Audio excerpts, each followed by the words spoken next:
What would you say are some of the key elements that you've learned from working on Magnolia Flowers? Some of the key elements are... or takeaways, just from the experience. I will never not put in as much work as I did. I think I think you can only do more. Right. I think if you do less, you won't be happy with your work. You won't be proud of it, and you won't be ready. So that's a takeaway of knowing how much work I have to put into something to be proud of it. Yeah.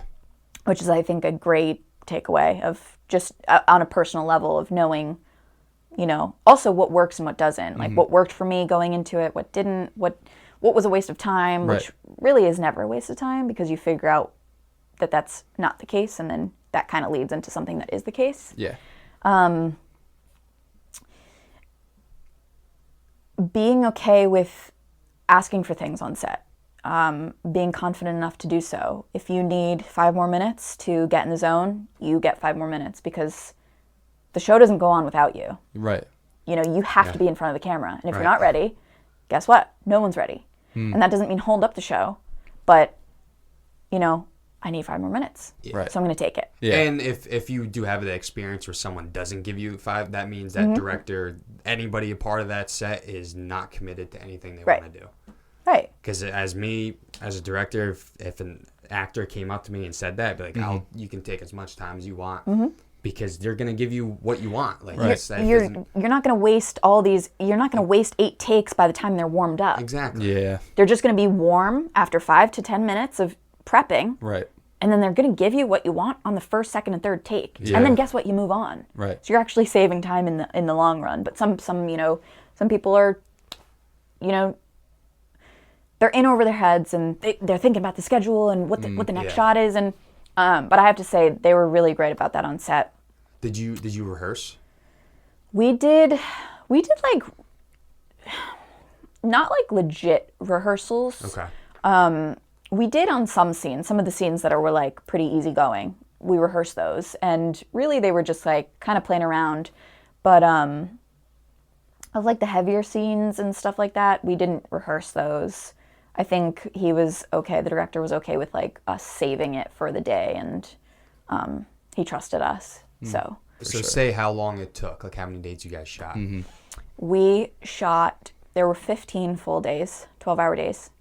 There were 3 days off. So we were up in Massachusetts for 18. There was a strict 12-hour on, 12-hour off policy, which was definitely needed. Right. I had a majority of my scenes, I'm crying in them. Oh, wow. And so, like, I'd get home sometimes at like 7 in the morning to the Airbnb, and I'd like just put on a sleeping mask because it was so bright, and I would just pass out for a couple hours, and I wake up and I would like put an ice pack on my eyes because they were so puffy and they were tired. Wow. And then, you go back to set and you have to do it again. You have to just cry and cry and cry. But that was something I was really proud of. Probably day 3. It was funny. The first 3 days were overnight shoots, and I really psyched myself out. I was like, oh my God. There was a scene where a kid is getting out of a car and standing up. And we were doing that. We were well into the scene, and I had been getting some direction, and I was like, oh my God, does this mean like I'm not doing anything right? Or like, because I hadn't been on set in a while. Right. And then I had to do this thing where the camera's here blocking the kid, but I have to track him with my eyes from standing up and then going behind the camera. But as I'm doing that, I have to track him and then jump to a little tape mark on the camera. Okay. And it really wasn't flowing. And I was like, oh my God, I'm a bad actor. I have no on-camera skills. And I was like, this is the first day. I'm going to like get fired. This is like so horrible. Right. And then, we did a wide, and then I was like so consumed with getting on the line that like he called cut and he goes, Emma, you didn't even react to what he said. I was like, I know, I'm in my head. But then that same shot we did in a wide, and I was like, okay, great. I have this wide, I can react, and I can track him, and I can do everything. And if the close-up sucks, whatever. He still has footage that he can cut to of me if he needs. Yeah. And the scene's not even about me. Yeah. But I was like, oh my gosh, like, this is insane. But day 3, I think I really proved myself because there is I won't get into like the plot of it or anything. I can give a little brief plot. Yeah. Yeah. If you're comfortable, yeah. A college student is back at home for reasons you will find out. Sure. Throws a party with her 2 little brothers, and bad things happen. Okay. And then the rest of the movie is kind of trying to fix all the issues Gotcha. that arise. Right. I think that's all I'll give you. Yeah. I mean, but yeah. there's, a lot of bad stuff happens. So a lot of bad stuff is happening to me, to people in the movie. I'm upset. Yeah. So I'm upset a lot. Anyway, day 3, which was like an overnight shoot. It was our 3rd overnight. Yeah. We were kind of exhausted. It was we had been shooting from 9 p.m. and it's probably about 5 a.m. at this point. We're on a side street in town, and this scene is devastating for me. Like, I am sobbing, and I was stressed because I was like, I've done all these scenes in my room, and once I haven't done them consistently. Right. And the tears were flowing consistently for a good hour. And I was Jesus doing consistent Christ. work, and I was really concentrating, and I took time aside if I needed it, and I was so there, and I was so, once they were like, all right, we're moving on, I was like, oh my God.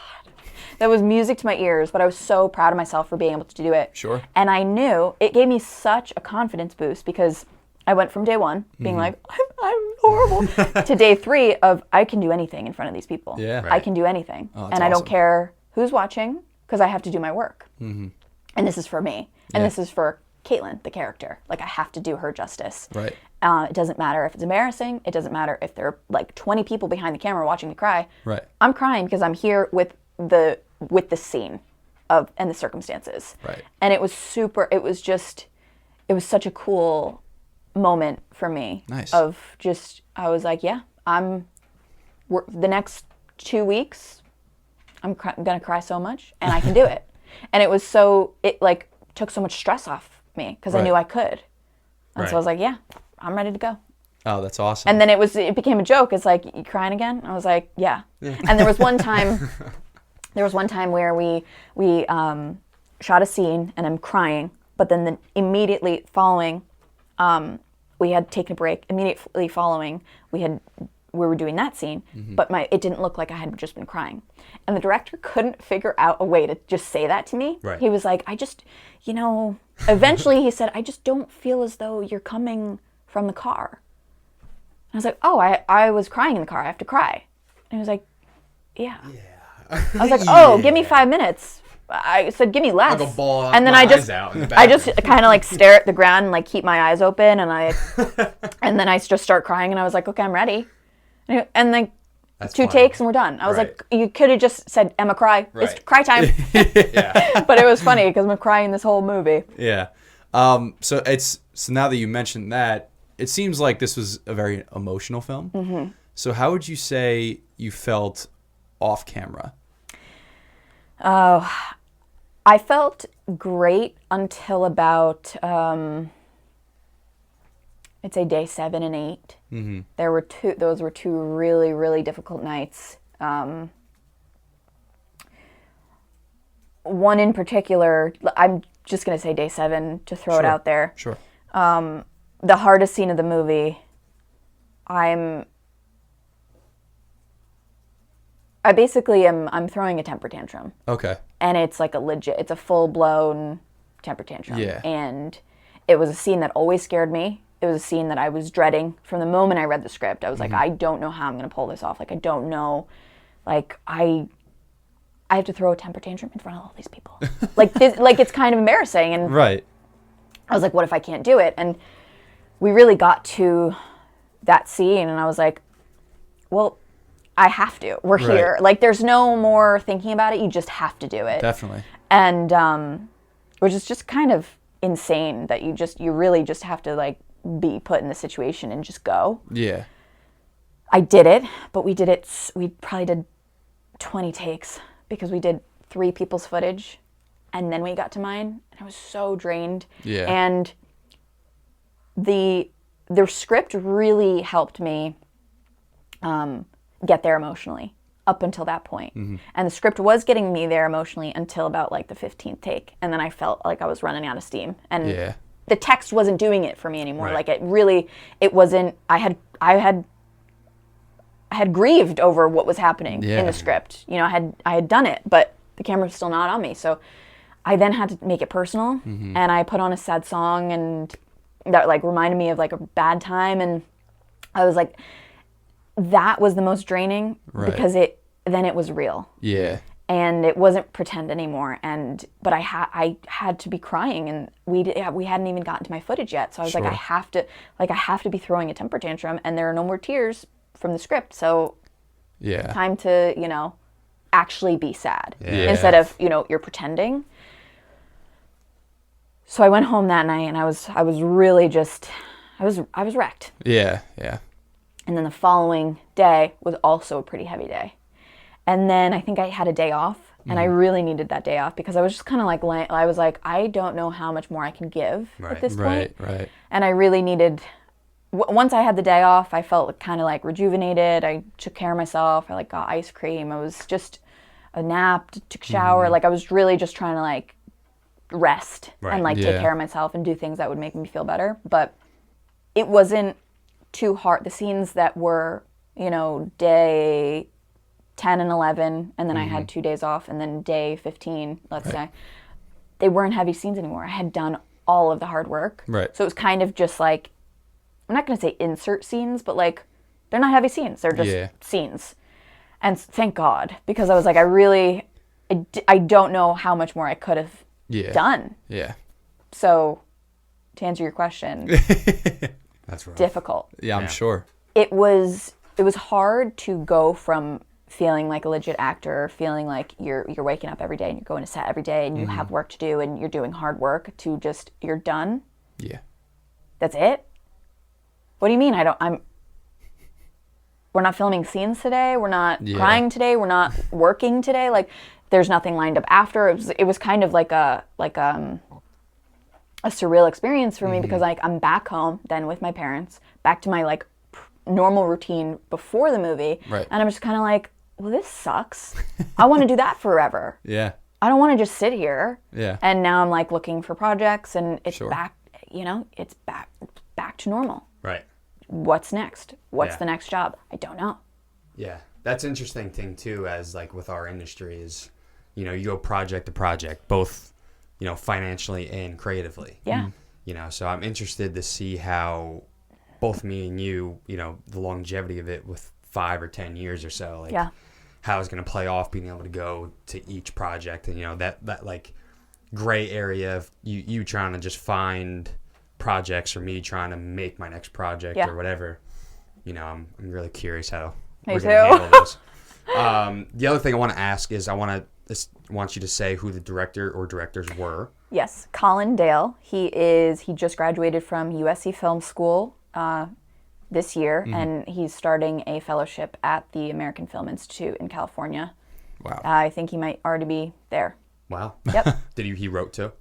He wrote, produced, and directed Wow. this film.